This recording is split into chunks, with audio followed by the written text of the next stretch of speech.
Russians and Ukrainians, I want them to stop dying, and I'll have that done in 24 hours.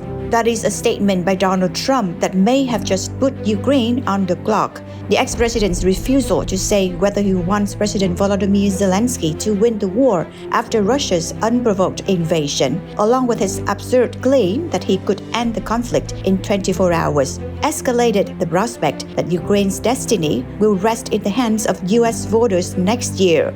The Republican frontrunner's comments in a CNN town hall meeting in New Hampshire was the latest sign that the politics of the war in the U.S. could become more strained as the 2024 campaign ramps up, creating new pressure on Zelensky's coming offensive to deliver a decision blow in the second year of the conflict. Even the European Union is restless, sweating at the sight of cracks appearing in the united front supporting Ukraine. Thousands of miles away from the battlefields of Ukraine, American voters may hold the fate of Kyiv in the upcoming November elections. What exactly does this mean? Would a Trump re-election be a nightmare for Kyiv? How is the funding allocated by the White House for Ukraine being challenged? Please join us now to find out in FBNC's World Affairs.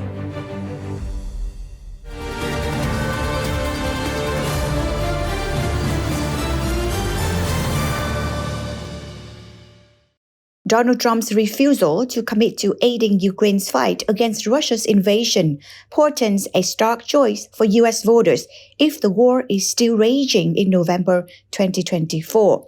The wide-ranging support for Kyiv under President Biden, or indifference to the winner of a conflict that has cost the U.S. and its allies tens of billions of dollars. The former president, who is also the GOP's leading contender to challenge Mr. Biden next year, also challenged a broadly unified support in the mainstream of the Republican Party for backing Ukraine, with some GOP lawmakers pushing the Biden administration to provide Kyiv with even more advanced and lethal weaponry. Mr. Trump told a town hall event hosted by CNN last week that his priority would be to put a swift end to the war. He declined to say whether he wanted Ukraine to win the conflict and called on Europe to put more of the money keeping Kyiv in the fight. With tens of thousands of Russian troops occupying large swaths of southern and eastern Ukraine and the Crimea Peninsula, an imminent ceasefire would essentially hand a partial victory to Russian President Vladimir Putin. Russians and Ukrainians, I want them to stop dying, he said, and I'll have that done in 24 hours. Trump said, I'll say this, I want Europe to put more money. We're giving away so much equipment. We don't have ammunition for ourselves right now, the ex-president said at the CNN town hall. Comments are taped into a seam of isolationism in the modern-day Republican Party. Mr. Trump's comments added to concerns in Europe that the war in Ukraine could grow polarized in U.S. domestic politics as the presidential race approaches, splitting voters and members of Congress down partisan lines. Kyiv's allies said they feared U.S. support for Ukraine could fray. When Mr. Trump was president, his actions in office at times failed to match his rhetoric, such as his threat to abandon the North Atlantic Treaty Organization's Mutual Defense Pact if European countries didn't spend more on defense. Yet his threats toward U.S. allies, especially in Europe, while sending shock waves through the transatlantic alliance, did result in some European powers increasing their own defense spending toward NATO's recommended 2% of GDP threshold for member states. It is sometimes difficult, however, to distinguish between the Trump effect and more European defense spending because of growing concerns about Russia even before the Ukraine invasion. But Trump is also correct that the U.S. has spent more on Ukraine's defense than the EU, a mighty economy that is geographically far closer to the war zone than the United States. Like the United States, Europe has also offered tens of billions of dollars in other kind of aid, grants, and loan guarantees to Ukraine, but Washington remains the top donor. With the prospect of a U.S. approach to the war that diverges from that of the Biden administration and its major allies unsettled officials in Europe and raised fresh doubts about Washington's ability to sustain its lead role in supporting Kyiv. Since Moscow launched its full-scale invasion of Ukraine in early 2022, Washington has galvanized Western military and economic assistance for Ukraine and a program of trade sanctions and export bans aimed at Russia's economy. The U.S. has partially dominated the delivery of military aid to Ukraine, which European allies' limited armed forces and defense industries have struggled to match.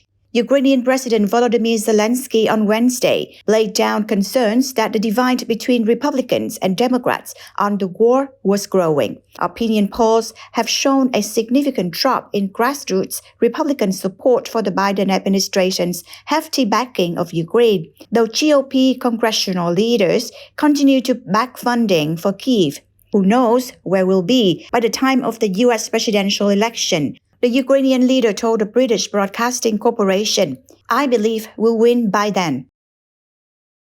Some European officials say the region needs to do more to aid Ukraine to counter criticism in the U.S. that the continent isn't pulling its weight and relies too much on Washington for its own security. I was not a fan of President Trump, but I think he was right about one thing.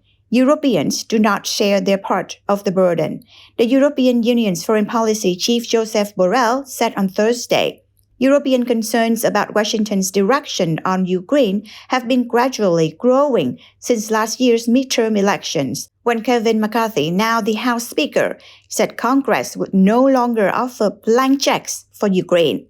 However, a significant bloc of Republicans, including Senate Minority Leader Mitch McConnell, have pledged to continue support for arming and financing Ukraine. Mr. McCarthy has also said recently that he supports continued assistance for Kyiv. On Thursday, some Republicans urged allies in Europe and elsewhere to take Mr. Trump's remarks with a grain of salt for now. They concede the cause for concern, but said that it was too early to presume Mr. Trump would be the GOP nominee, and that he should just be viewed as a candidate trying to engage his base of supporters. In New Hampshire, Trump showed that he views the war as a perfect vehicle for his populist nationalism, claiming that the rest of the world is ripping the U.S. off and that Biden is more concerned with protecting the security of foreigners than the economic needs of Americans. This message could be especially powerful in the event of any recession next year that could hurt Biden's re-election bid. It's also unclear whether Biden would want to enter the critical months of his campaign still sending billions of dollars in Ukraine, despite highlighting his leadership of the West as a major foreign policy success.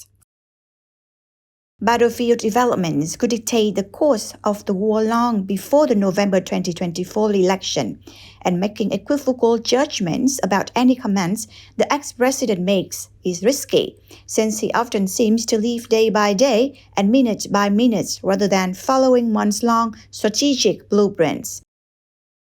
I get that we can't ignore him, but we also can't prematurely empower him, one Republican congressional staff member said. Opponents to Ukraine aid on Capitol Hill remain a small but vocal minority of Republican lawmakers. A letter sent last month to Mr. Biden complaining about unrestrained Ukraine aid collected only 19 Republican signatures, including 3 senators. Russia needs to lose. Putin needs to lose, Texas Republican Senator Ted Cruz said Thursday when asked about Mr. Trump's comments.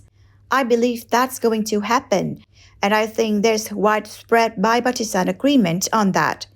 Senator Thom Tillis acknowledged pushback, some of it legitimate, around transparency, accountability, but said the fundamental commitment to Ukraine in the United States Congress is strong. The man expected to be among Mr. Trump's prime challengers for the Republican nomination, Florida Governor Ron DeSantis in March said it wasn't vital to U.S. interests to become further entangled in a territorial dispute between Ukraine and Russia, prompting a backlash on Capitol Hill and from some donors and voters. Mr. DeSantis later sought to qualify his remarks, saying, "It wasn't that I thought Russia had a right to Ukrainian territory in the Donbass and the Crimean Peninsula." Former Vice President Mike Pence said the United States of America needs to continue to demand that the free world join us in giving the courageous fighters in Ukraine the resources that they need to repel the Russian invasion. "It's not our war, but freedom is our fight." Beyond Mr. Pence, former United Nations Ambassador and South Carolina Governor Nikki Haley, Senator Tim Scott of South Carolina, and former New Jersey Governor Chris Christie all have expressed strong support for Ukraine. Mr. Haley has announced her 2024 candidacy, while the others are still considering entry into the race. Mr. Biden has repeatedly said his goal is to back Ukraine's defense against the Russian invasion for as long as needed, to put Kyiv in the strongest position possible for eventual peace negotiations with Moscow. Ukraine is preparing a major offensive to take back more land from the occupying Russian forces, using fresh brigades trained and armed with Western help. Last year, Ukrainian troops regained around half of the territory that Russia seized in its attack on the country, launched in February 2022. With both armies depleted by heavy losses, the front lines in Ukraine's east and south have moved little in recent months. The growing uncertainty over the future level of U.S. aid is adding to the perception in Europe that the coming months will be Kyiv's best chance to retake some of the 18% of Ukrainian territory that Russia still occupies. A successful Ukrainian offensive is seen in Kyiv as vital, also for winning continued support from the U.S., while a failed offensive could lead to growing international pressure to seek a ceasefire and end the fighting.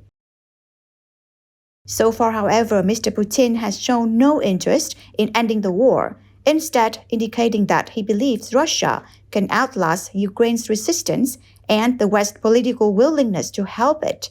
Some saw Mr. Trump as giving Mr. Putin further incentive to prolong the war. Mr. Trump could win the next United States election next year, and this might be what Putin is banking on, said Tobias Ellwood, the chair of the UK Parliament's Defence Select Committee. UK Defence Secretary Ben Wallace said Thursday that Britain had good relations with Mr. Biden and that the Americans have put their money where their mouth is. He tried to play down fears that a Trump administration would change tack on Ukraine. "I know that the decent and good people of America will recognize that their rights are just as important as the people's rights in Ukraine," he said. "I am confident whoever comes next will uphold the battle to protect human rights." The $48 billion Ukraine aid package that Congress approved in December has about $6 billion left, meaning U.S. funding for weapons and supplies could dry up by mid-summer, thus raising fresh concerns among lawmakers about what the White House is planning next, including when the administration will ask for another major package and whether it will be enough. The funding, many members say, needs to continue to flow without interruption, especially as Kyiv prepares to launch what's expected to be a sweeping counteroffensive and retake ground in the east from the Russians. It is critical that the administration provide Ukraine with what it needs in time to defend and take back its sovereign territory, Senator Susan Collins told Pentagon leaders during a hearing on Thursday. "We expect the administration not to wait until the 11th hour if the Ukrainians need more before the end of the fiscal year. The White House is discussing a new package, and it will be timed to keep support for Ukraine flowing," said a senior administration official who was granted anonymity to speak ahead of an official announcement. The official added that it's unclear how Ukraine's needs might change during or after the counteroffensive, but that the administration is fully committed to supporting Kyiv during and after the fight for the long haul. But this isn't the same Congress that approved the last big batch of money, nor is it the same set of circumstances. This time around, any late summer proposal by the White House could run up against the raging debate over the debt ceiling and will almost certainly face opposition from a small but vocal group of Republicans that wants to slash spending on Ukraine. The original $48 billion package approved in December included about $36 billion for the Pentagon to craft a wide range of military aid to Kyiv. The U.S. sent millions of artillery shells, funded tanks, and shipped armored vehicles and advanced air defense systems into the Ukrainian military's hands. The aid allowed them to beat back Russian attacks while preparing for the coming offensive meant to break the grinding stalemate across hundreds of miles of front lines. Outside the hearing on Thursday, Collins said she is concerned about giving Ukraine what it needs for the coming counteroffensive and the pace of U.S. aid deliveries. It's clear that it will happen, Collins said. I expect there will need to be a supplemental at some point. It's also clear that it's taken far too long to get munitions and tanks delivered to the Ukrainians.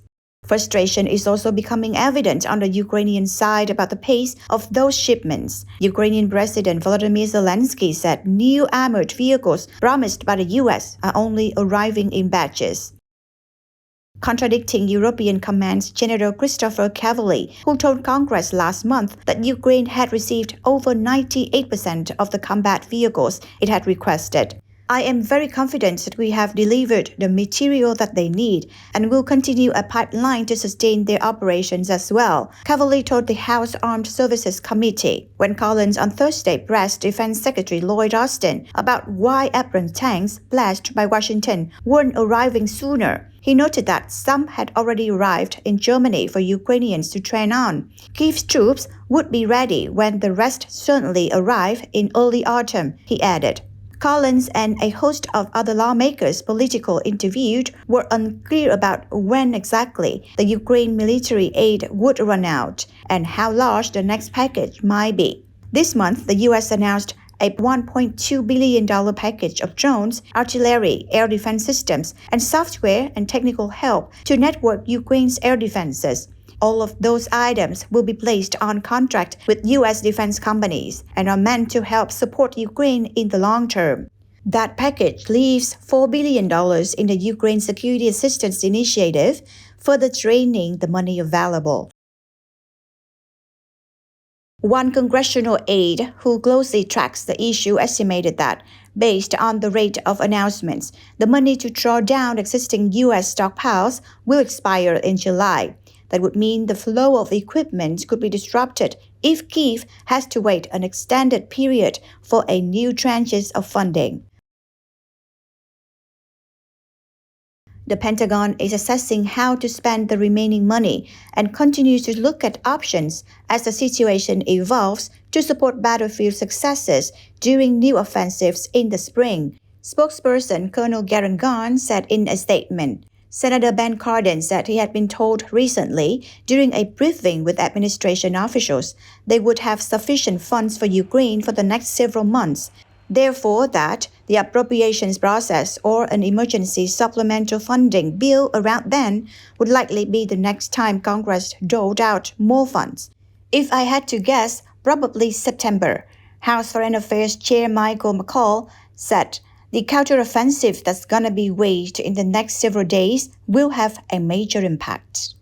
Mark Hansen, a senior advisor at the Center for Strategic and International Studies, said he expects several smaller Ukraine packages to be proposed by the White House to get through the rest of the year.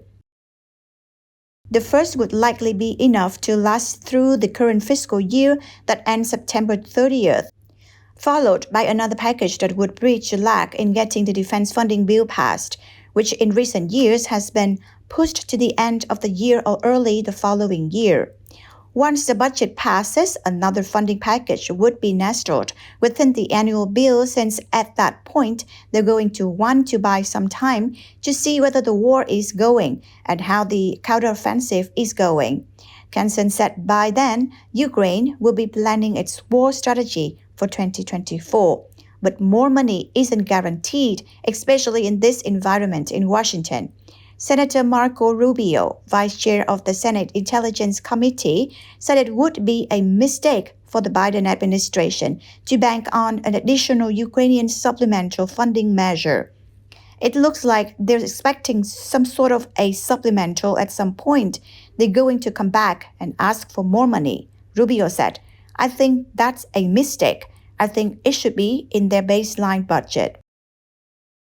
And this has come to an end of our program today. Thanks for watching and see you again soon.